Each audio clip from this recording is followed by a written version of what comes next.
shining little star, twinkle little star. Halo, selamat siang anak kelas 9. Hari ini kita akan mereview materi listrik dinamis agar kamu lebih mantap lagi nih untuk mengetahui dan memiliki pemahaman yang kuat atas materi ini. Miss sudah bahas ya sebenarnya semua materi yang ada di sini. Namun tidak ada salahnya untuk kita ingat kembali karena materi sini sudah habis. Nah, anak-anak, sebelum kita melaksanakan formatif, Miss Sasa mau mengingatkan rumus-rumus yang ada dalam materi listrik dinamis ini selama 2 minggu ya. Nah, hari ini Miss Sasa akan membahas tentang muatan dan arus listrik, yaitu ada arah aliran listrik, rangkaian tertutup dan terbuka, dan beda potensial yang ada pada beda potensial listrik. Selanjutnya akan bisa saya bahas di hari Kamis dan di Selasa dan Kamis minggu depan. Pertama, kita akan membahas muatan dan arus listrik. Anak-anak, arus listrik itu ya adalah aliran muatan listrik setiap satuan waktu. Nah, benda yang mudah dilewati muatan listrik disebut konduktor listrik. Nah, habis itu anak-anak, ketika muatan listrik bergerak secara merata di suatu titik ke titik yang lainnya di dalam konduktor tadi, maka terjadilah aliran muatan listrik. Peristiwa ini terjadi pada bahan isolator karena isolator tidak dapat mengantarkan listrik. Nah, arus listrik secara sederhana dapat dialirkan ya anak-anak ya seperti aliran yang mengalir di dalam pipa. Di dalam pipa, kita dapat menyatakan jumlah aliran ini di dalam pipa menurut volume per satuan waktu. Jika misalkan sebanyak 50 cm ini ya mengalir sentimeter kubik ya anak-anak ya, mengalir secara merata di setiap bagian pipa memerlukan waktu 10 detik laju aliran atau debitnya. Nah, maka air tersebut akan tadi ya 50 cm kubiknya itu dibagi waktu, 50 dibagi 10. Jadinya eee, aliran listriknya itu adalah 5 cm kubik per detik. Nah, atas penjelasan tadi kita dapat menggambarkan laju aluran listrik muatan, ya. Jika muatan listrik mengalir sebanyak Q kolom, kan muatan listrik itu kan simbolnya Q ya anak-anak ya, kolom pada setiap bagian konduktor dalam waktu detik, maka kuat arus listrik I besar dapat menyalakan lampu dan dinyalakan dalam persamaan berikut. Nah, ingat nggak anak-anak rumusnya? I sama dengan Q per T. Kuat arus listrik dalam satuan ampere, Q muatan listrik dalam satuan kolom, dan T waktu dalam satuan sekon. Nah, anak-anak, jadi di sini satuan internasional untuk kuat arus listrik kan adalah ampere ya. Kuat arus listrik ini merupakan satu besaran pokok. Dari persamaan ini nih anak-anak ya, jumlah kuat arus listrik sebesar 1 ampere menyatakan laju aluran muatan listrik per satuan kolom setiap satuan detik. Dengan demikian, misalkan arus listriknya 10 ampere, di mana dalam praktek ini merupakan jumlah besar, maka ada sebanyak 10 kolom muatan listrik yang mengalir pada setiap detiknya. Anak-anak, kita ingat lagi ya contoh soalnya. Contoh soalnya seperti ini. Jika pada suatu penghantar terjadi aliran listrik sebesar 360 kolom selama 1 jam, tentukanlah kuat arus listrik dalam penghantar tersebut. Yang diketahui kolom tadi apa? Q ya. Dan ada waktu di sini 1 jam. Karena waktu di sini akan dijadikan per sekon, maka kita harus membuat 1 jam itu dalam bentuk satuan detik. 1 jam sama dengan 60 menit sama dengan 3.600 detik. Sehingga 360 kolom dibagi 3.600 sekon sama dengan 0,1 ampere. Setelah kamu mengetahui itu, kamu akan mengetahui arah aliran listrik anak-anak. Nah, arus listrik ini ya hmm, ditetapkan searah dengan perpindahan muatan listrik yang positif ya anak-anak ya. Eh, Searah dengan aliran muatan negatif elektron. Nih, dengan kata lain, ini adalah rangkaian tertutup ya anak-anak ya dalam wujud rangkaian seri gitu. Nah, anak-anak, untuk mengukur besar kuat arus listrik dalam kehidupan kita sehari-hari, digunakan alat yang disebut ampermeter atau ammeter. Ammeter itu ya harus dipasang secara seri dalam rangkaian listrik. Jadi, arus listrik ini anak-anak hanya dapat mengalir pada jalur konduktor. Konduktor itu rangkaian ya anak-anak ya. Konduktor rangkaian yang tertutup ini rangkaian yang tertutup. Nih semuanya dalam satu kesatuan, baik sumber listriknya maupun lampu ya. Nah, nanti dia mengalir aliran positif ke aliran negatif. Nah, sehingga kan ada perambatan yang saling terhubung gitu anak-anak antara muatan-muatan itu baik positif maupun negatif secara terus-menerus. Jadi nggak putus gitu loh. Misalkan aliran listrik ini di dalam rangkaian yang sederhana ya yang memiliki komponen-komponen seperti baterai, lampu, sama saklar yang kita uji coba kemarin pada rangkaian seri. Ini contoh penggunaan dari ammeter ini. Sebenarnya bisa dihubungin tuh rangkaian seri kamu itu pada alat ammeter, tapi alat ammeter ini ada di laboratorium. Jadi nanti anak-anak kapan-kapan menggunakannya. Selanjutnya, anak-anak akan belajar yang namanya rangkaian terbuka sama rangkaian tertutup.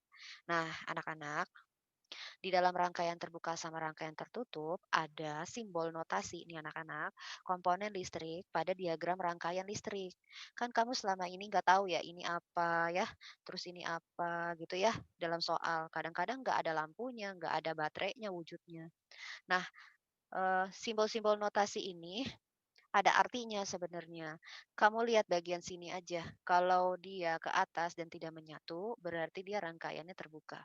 Nah, dalam suatu kondisi, baterai itu disimbol notasikan dengan garis hitam seperti ini, di depannya ada garis tipis. Itu namanya baterai ya, anak-anak ya.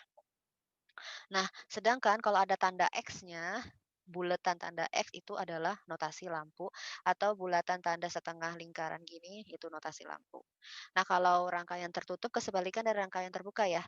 Kalau ini kan bisa ke atas bisa ke bawah kebuka gitu ya anak-anak ya, nggak menyatu lainnya. Kalau ini menyatu lainnya disebut rangkaian tertutup. Yang ini kalau ada kotak seperti yang namanya fuse. Nah, kalau ada kotak yang beda ya, kalau kotak yang ada garisnya itu fuse dan kalau ini yang kotaknya eee, tidak ada garisnya itu resistor. Dan yang seperti denyut ini adalah resistor. Terus kalau ada yang apa, huruf V-nya itu berarti voltmeter, kalau ada huruf A-nya itu berarti ada alat ammeter ya, dan kalau yang ada ininya berarti juga ada alat buzzer, seperti itu. Nah, nanti juga ada misalkan, ada lagi nih, kayak gajelukan gini ya, seperti huruf segitiga segitiga, setengah segitiga. Nah itu namanya saklar, notasi saklar. Jadi anak-anak nih bisa ngebaca nih anak-anak, soal-soal pada buku kalian itu ya yang sering Ustazah kasih dari kemarin-kemarin, oh ternyata ini ya Miss artinya. Kalau yang X itu artinya lampu, yang ini kayak segitiga setengah ini adalah saklar, terus yang ini adalah baterai ya. Nah, terus kalau ini udah pasti biasanya sih kalau yang, resistor pasti ada simbol R-nya sih. Ini resistor, terus habis ini di sini ada sel, ya dengan tanda seperti E.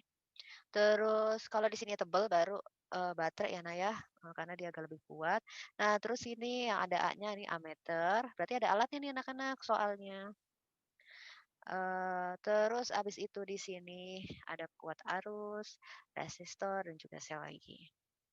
Gimana anak-anak, sudah bisakah membaca notasi, pada soal-soal di rangkaian terbuka dan rangkaian tertutup? Tapi Mrs. akan membahas ya, agar arus listrik mengalir dalam rangkaian, maka saklar ini harus tertutup anak-anak. Kayak gini ya, jadi kan semuanya nyambung tuh ke sumber listriknya, ke baterainya, sehingga lampu menyala. Tetapi jika saklar terbuka, dia itu tidak akan menyala ya. Tidak ada jalur hantaran arus pada konduktor karena terputus. Jadi misalnya saklar dibuka, kabel putus atau filamen di dalam lampunya juga akan putus, kayak gitu. Nah, anak-anak, coba jawab kuis yang pertama ini.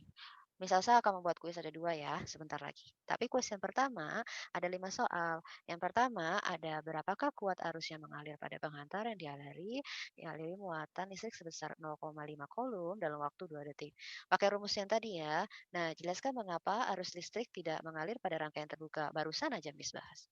Nah, Jika 1 ampere sama dengan 10⁻³ miliampere sama dengan 1000 miliampere ya kan, 10⁻³ itu kan sama aja 1000 ya.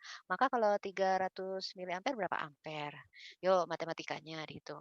Dari simbol komponen listrik, gambarkan diagram rangkaian listrik yang terdiri dari baterai lampu dan resistor tetap sehingga terbentuk rangkaian listrik yang utuh. Nah, kamu gimana tuh tadi gambarnya caranya? Pakai simbol notasi ya. Nah, nomor 5, jelaskan manfaat penggunaan notasi komponen listrik dalam listrik yang kompleks dan rumit. Berikan alasan kamu. Nah, kita lanjut ya, materi selanjutnya kita akan membahas beda potensial listrik. Anak-anak, aliran muatan pada rangkaian listrik itu kan digambarkan dengan aliran yang mengalir dari tempat yang lebih tinggi ke tempat yang lebih rendah. Nah, air, misalkan kayak air ya. Air kan mengalir eh, karena memiliki energi potensial akibat perbedaan ketinggian ya.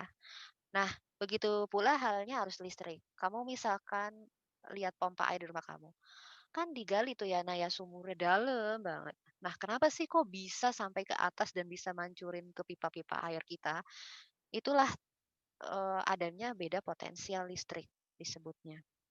Seperti analogi pompa air itu ya anak-anak ya. Arus listrik mengalir karena ada perbedaan potensi listrik. Pada baterai kan ada kutub positif.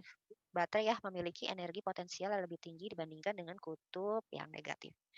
Nah, jadi arus dapat terus mengalir selama reaksi kimia yang menghasilkan muatan listrik di dalam baterai itu terus berlangsung anak-anak. Nah, ketika si baterai dihubungkan dalam suatu rangkaian ya anak-anak ya, si rangkaian tertutup pastinya, karena kan tidak mungkin, terjadi arus listrik di rangkaian yang terbuka. Nah, muatan negatif mengalir nih dari kutub negatif baterai ke kutub positif ingat. Ingat arah muatan listrik itu kan berkebalikan dengan arus ya. Pada benda bermuatan karena terkena pengaruh medan listrik, maka benda tersebut memiliki energi potensial listrik anak-anak gitu. Jadi sehingga setiap titik di dalam medan listrik ini memiliki potensial listrik yang berbeda. Dengan demikian, antara dua titik ini nih anak-anak ya, terdapat beda potensial listrik untuk bergerak ke arah ya eh, lampu yang akan dinyalakan.